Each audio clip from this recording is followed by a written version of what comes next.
previous security tip, we learned about turncloaks, the malicious version of an insider threat, where a trusted employee abuses their access to steal and sell data.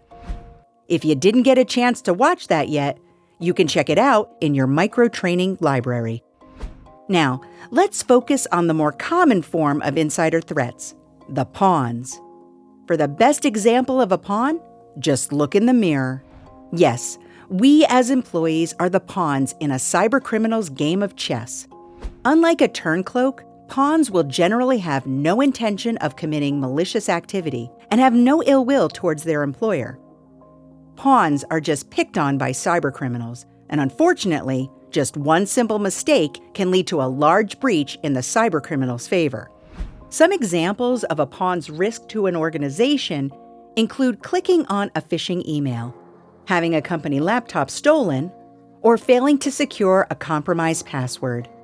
All can be simple mistakes, but can be very costly for an organization.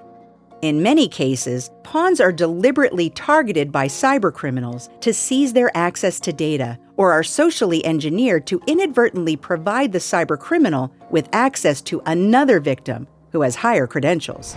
Pawns do not only represent one class of employees, but rather can be any level employee, from a new hire to a CEO.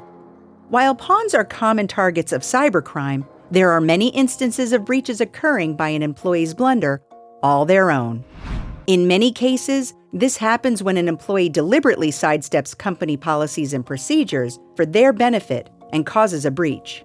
An example could be an employee using a personal USB drive to save company data in the office in order to take the data home to work remotely. Although their intentions were not malicious, their stunt could put sensitive data at risk. As pawns, we are all on the front lines when it comes to cybersecurity.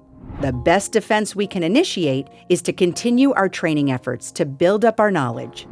We all must stay diligent to avoid falling for a phishing or phone scam. Additionally, we must understand and follow company policies and procedures. This documentation was established for a reason, and failing to comply could put your organization at risk.